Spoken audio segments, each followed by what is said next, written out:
Hello student, welcome back to Kartik institution.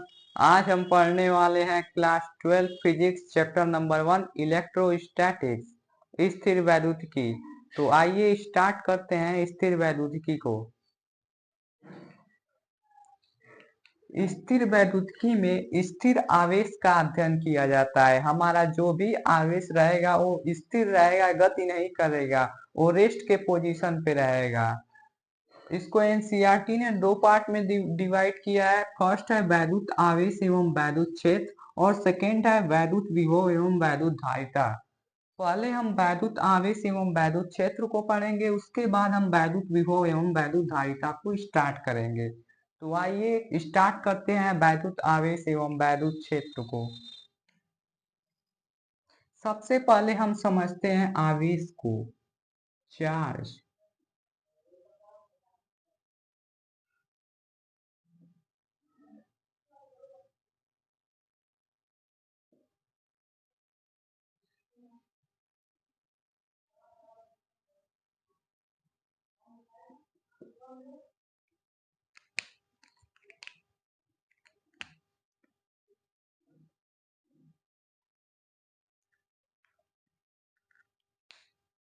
Actual में हमारे पास बहुत खूबसूरत सी चीज है, वो है द्रव्यमान। और इस द्रव्यमान के कारण हम एक क्षेत्र को फील कर पाते हैं, एक क्षेत्र को अनुभव कर पाते हैं, जिसका नाम है गुरुत्वाकर्षण क्षेत्र।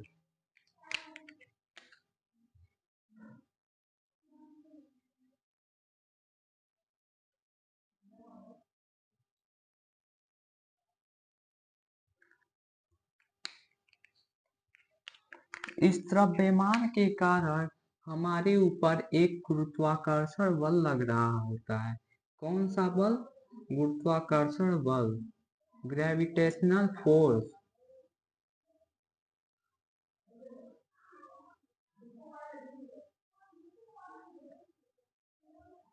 मतलब यदि हमारे पास द्रव्यमान है तब तो हम पृथ्वी की ओर अट्रैक्ट होंगे। यदि हमारे पास द्रव्यमान नहीं है तो हम पृथ्वी की ओर अट्रैक्ट नहीं होंगे, हम पृथ्वी की ओर आकर्षित नहीं होंगे।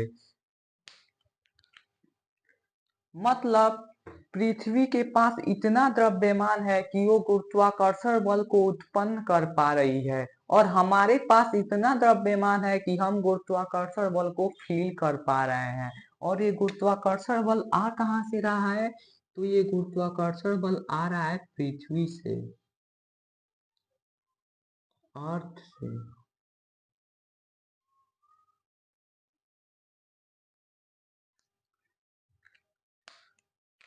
मतलब यदि ये हुआ कि यदि पृथ्वी के पास द्रव्यमान नहीं होगा तो वो गुरुत्वाकर्षण बल को उत्पन्न नहीं कर पाएगी, और यदि हमारे पास द्रव्यमान नहीं होगा तो हम गुरुत्वाकर्षण बल को फील नहीं कर पाएंगे।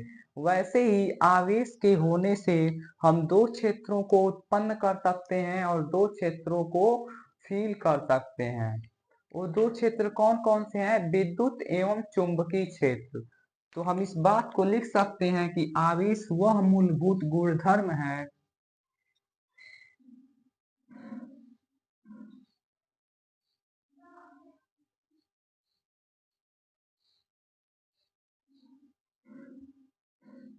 जिसके कारण हम विद्युत क्षेत्र एवं चुंबकीय क्षेत्र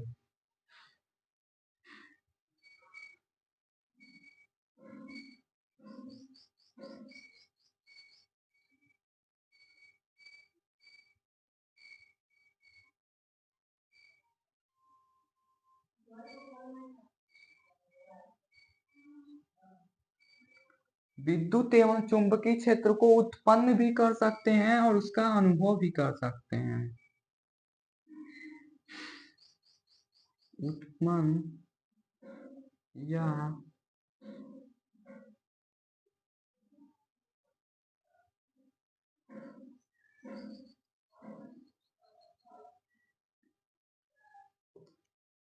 हम इस बात को यह कह सकते हैं कि आवेश वह मूलभूत गुणधर्म है जिसके कारण हम विद्युत एवं चुंबकीय क्षेत्र को उत्पन्न भी कर सकते हैं और उसका अनुभव भी कर सकते हैं। मतलब यदि आपको विद्युत क्षेत्र को उत्पन्न करना है तब भी क्या चाहिए? आवेश। यदि आपको विद्युत क्षेत्र को फील करना है तब भी क्या चाहिए? आवेश। मतलब कि विद्युत क्षेत्र अथवा चुंबकीय क्षेत्र को उत्पन्न करना हो या फील करना हो, आवेश का होना अनिवार्य है। यहाँ तक की पहली बात यदि समझ में आई तो अब हम चलते हैं सेकेंड टॉपिक की ओर। सेकेंड टॉपिक है आवेश का प्रकार। आवेश को मुख्य दो प्रकार में बांटा गया है, एक धनावेश और दूसरा ऋणावेश। एक पॉजिटिव चार्ज, एक प्लस, एंड एक निगेटिव चार्ज, माइनस। तो आवेश का हम प्रकार लिख सकते हैं।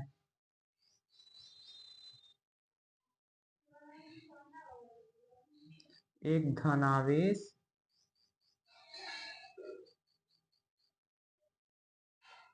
And second ऋणावेश।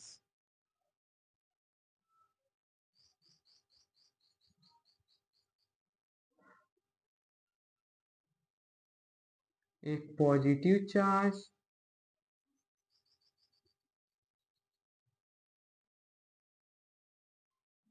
एंड एक negative charge.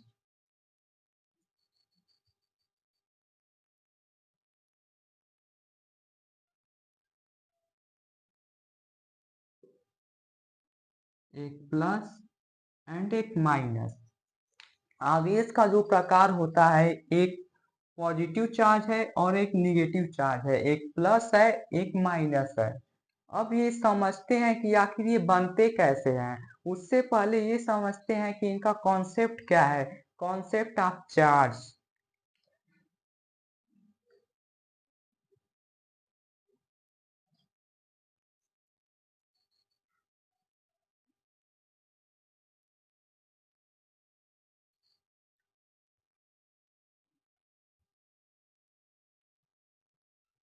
Concept of charge, इसका हिंदी मीनिंग है आवेश की संकल्पना।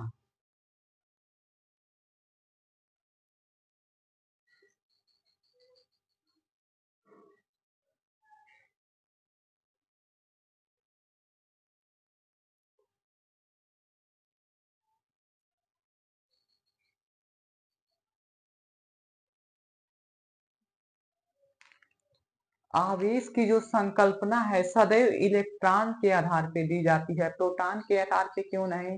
क्योंकि प्रोटॉन वेट में भारी है इलेक्ट्रॉन के। तो आवेश की जो संकल्पना है वो सदैव इलेक्ट्रॉन के आधार पर दी जाती है।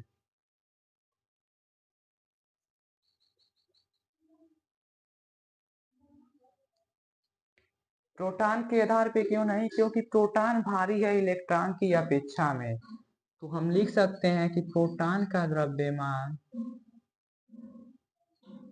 इलेक्ट्रॉन के द्रव्यमान का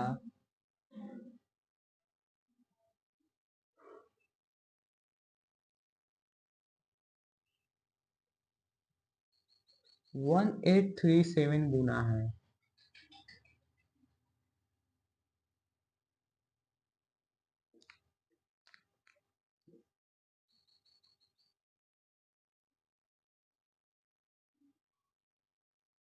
कॉन्सेप्ट ऑफ चार्ज हमेशा प्रोटॉन के आधार पे क्यों दिया जाता है? क्योंकि प्रोटॉन का द्रव्यमान इलेक्ट्रॉन के द्रव्यमान का 1837 गुना होता है। मतलब कहीं आने जाने की बात होगी या निकलने जुड़ने की बात होगी तो कौन सबसे पहले भागेगा? इलेक्ट्रॉन। क्यों? क्योंकि इलेक्ट्रॉन हल्का है और प्रोटॉन भारी है। मतलब कहीं यदि एक जगह से दूसरे जगह निकलने की बात हो रही है तो वहां सबसे पहले कौन जाएगा? इलेक्ट्रॉन, क्योंकि इलेक्ट्रॉन वेट में हल्का है प्रोटॉन से।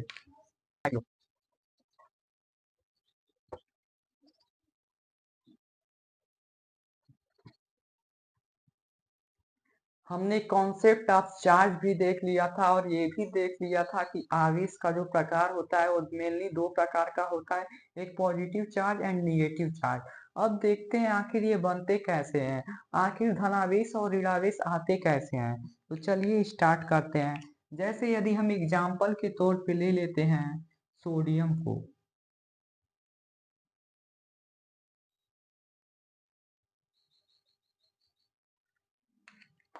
सोडियम का इलेक्ट्रॉनिक विन्यास है 11। तो इसमें इलेक्ट्रॉनों की संख्या है 11 एंड प्रोटॉन की संख्या है 11। अब यदि हम इसका इलेक्ट्रॉनिक विन्यास देखें तो इसका इलेक्ट्रॉनिक विन्यास बनता है 2,8,1। अब इसकी परिस्थितियां कुछ ऐसी हैं कि इसको अपना बाहरी अष्टक का कोष पूर्ण करने के लिए एक इलेक्ट्रॉन को दान में देना पड़ेगा, एक इलेक्ट्रॉन को बाहर निकालना पड़ेगा। यदि ये एक इलेक्ट्रॉन को बाहर निकाल देगा तो इसके बाहरी कोष हो जाएंगे पूर्ण, क्योंकि 8 इलेक्ट्रॉन हो जाएगा इसके बाहरी कोष में। तो यदि ये अपना एक इलेक्ट्रॉन दान कर देता है, यदि ये अपना एक इलेक्ट्रॉन निकाल देता है तो इस पे आ जाएगा धनावेश। मतलब धनावेश कैसे आया?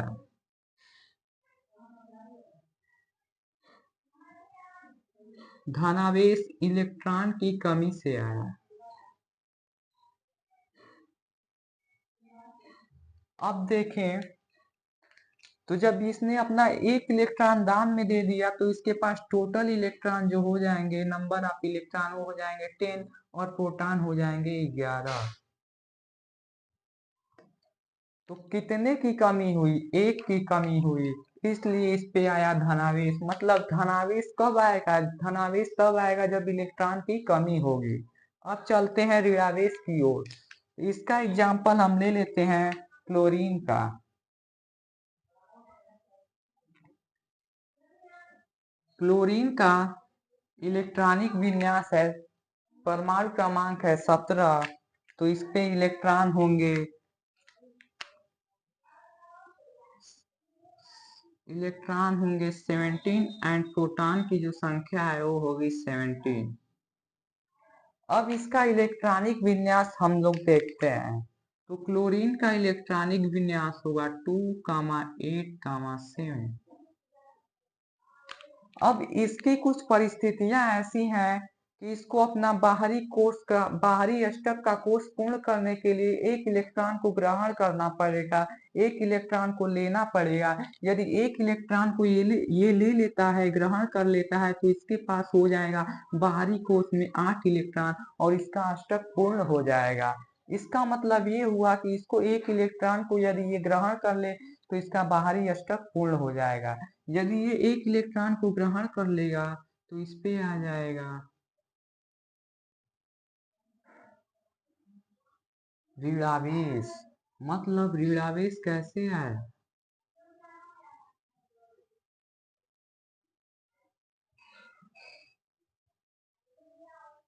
ऋणावेश कैसे आया? ऋणावेश आया इलेक्ट्रॉन को ग्रहण करने से।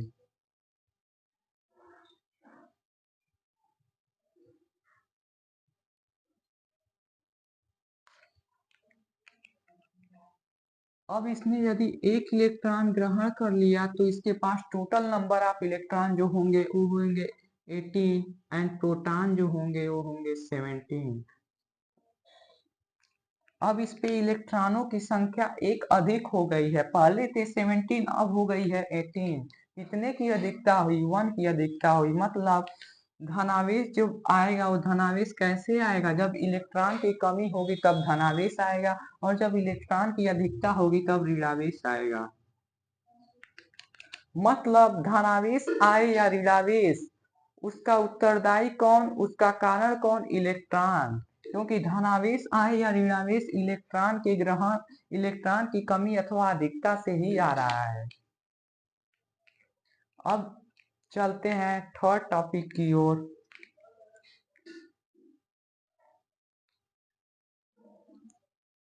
हमारा आवेश जो है अदिश राशि है। हमारा आवेश अदिश राशि है।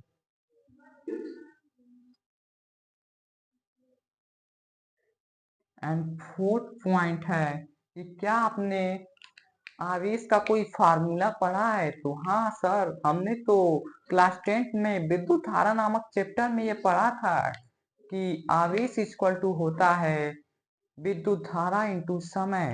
तो हम लिख सकते हैं यहाँ आवेश इक्वल टू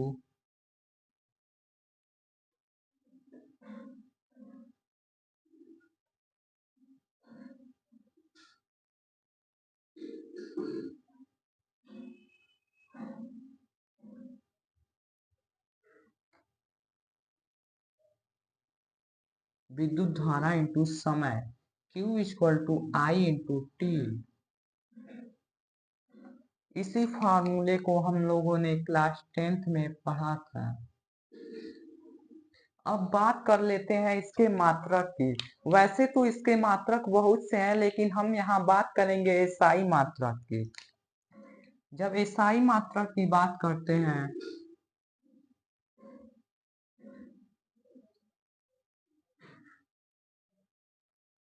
तो इसका एसआई मात्रक है कूलॉम। इसका एसआई मात्रक कूलॉम है।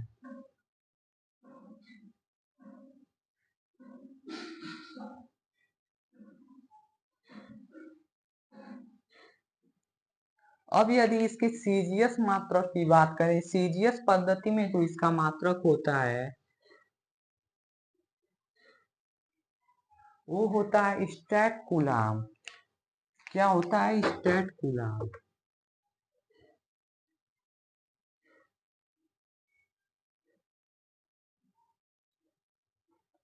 और 1 कूलाम इक्वल टू कितने stat coulomb? 1 coulomb equal to होता है 3 इंटू 10 पे power plus 9 coulomb, stat coulomb, sorry. 1 coulomb equal to 3 into 10 पे पावर प्लस 9 स्टैट कूलॉम।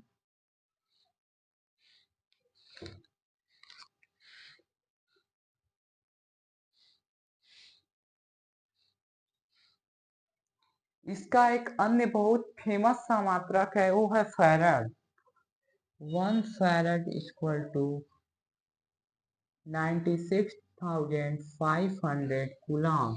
इसका केमिस्ट्री में बहुत यूज आता है। 1 फैराड इक्वल टू 96,500 कूलॉम। अब बात करें कि एक इलेक्ट्रॉन पे आवेश कितना होता है, आखिर एक इलेक्ट्रॉन पे कितने आवेश होते हैं, तो एक इलेक्ट्रॉन पे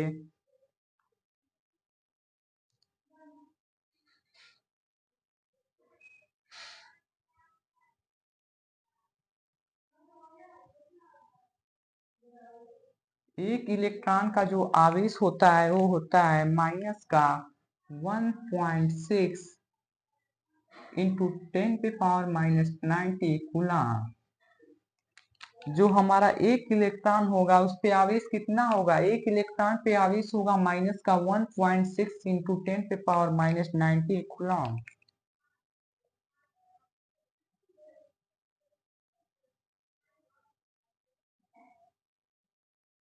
अभी तक पढ़ा है वो समझ में आ गया। चलते हैं नेक्स्ट स्लाइड की ओर।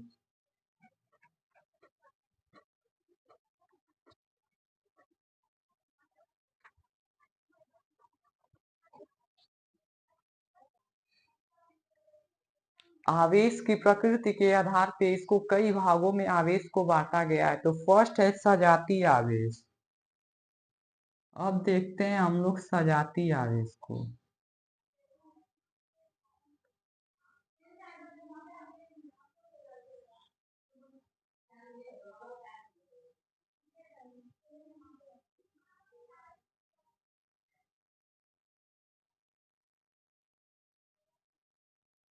Like charge.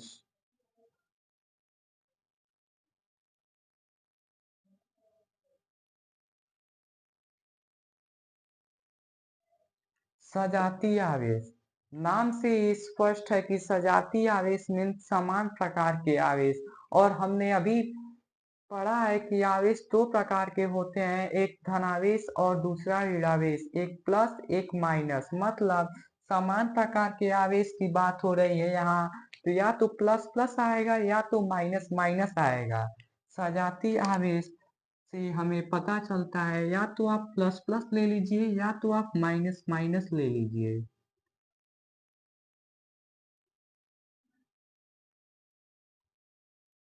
अब हम एग्जाम्पल के तौर पे प्लस प्लस को ही ले लेते हैं। मान लेते हैं कि कोई धातु का छड़ है जो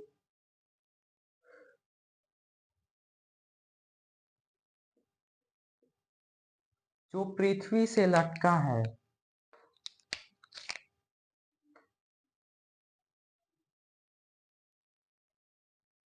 और ये भी दूसरा धातु का छड़ है जो पृथ्वी से लटका है।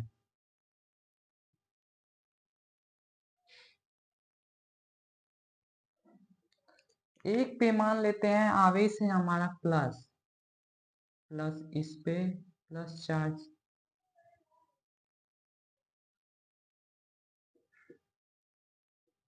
और दूसरे छड़ पे भी मान लेते हैं हमारा जो आवेश है, जो चार्ज है, वो पॉजिटिव है।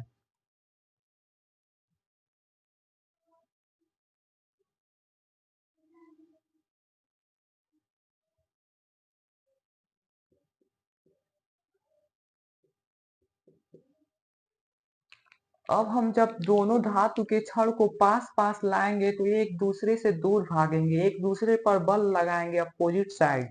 जब ये एक दूसरे पर बल आरोपित करेंगे तो ये जाएगा इधर और ये जाएगा इधर, अपोजिट साइड जाएंगे, क्योंकि इन दोनों के बीच में धक्का लग रहा है। मतलब पॉजिटिव प्लस प्लस चार्ज को लाने पे, समान प्रकार के चार्ज को पास में लाने पर एक प्रकार का उन पे बल आरोपित हो रहा है। मतलब ये एक दूसरे को प्रतिकर्षित करते हैं,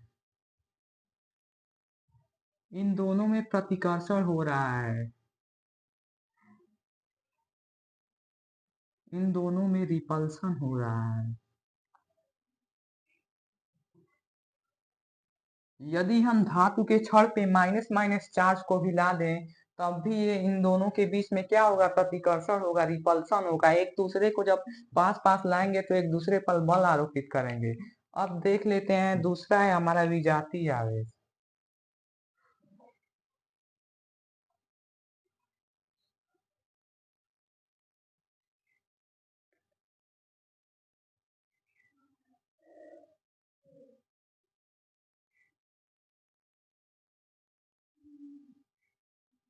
Unlike charges,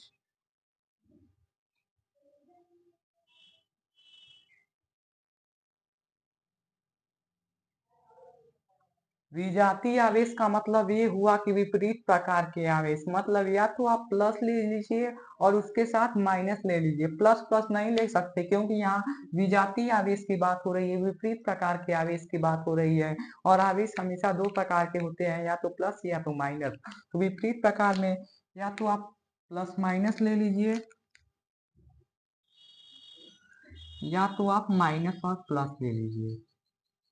तो मान लेते हैं हमने प्लस और माइनस को ले लिया और फिर से धातु की छड़ को पृथ्वी से लटका दिया,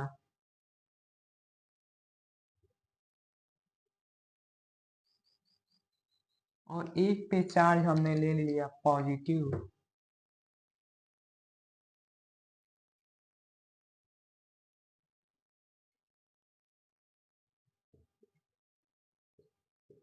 और एक पे ले लिया माइनस, निगेटिव।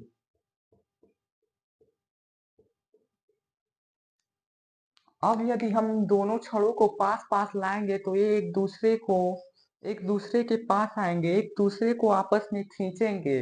मतलब इन दोनों के बीच में अट्रैक्शन होगा, इन दोनों के बीच में आकर्षण होगा। तो विजातीय आवेशों को पास पास लाने पे क्या होता है, आकर्षण होता है,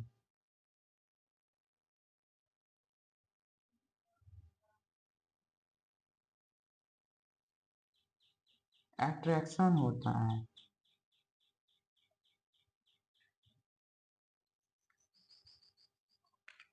मतलब इससे ये बात समझ में आई कि यदि आप सजातीय आवेश को पास पास लाएंगे तो एक दूसरे को प्रतिकर्षित करेंगे, और जबकि विजातीय आवेश को एक दूसरे के पास पास लाएंगे तो एक दूसरे को आकर्षित करेंगे। तो हम यहाँ लिख सकते हैं कि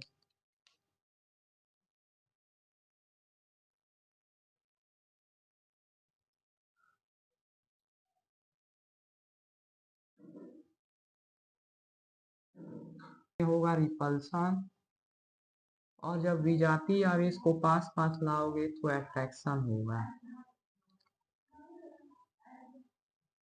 तो आज हमने आवेश के बारे में पढ़ा, इंट्रोडक्शन पढ़ा आवेश का। अब मिलते हैं, आज के लिए बस इतना ही रहने देते हैं, अब मिलते हैं नेक्स्ट वीडियो में।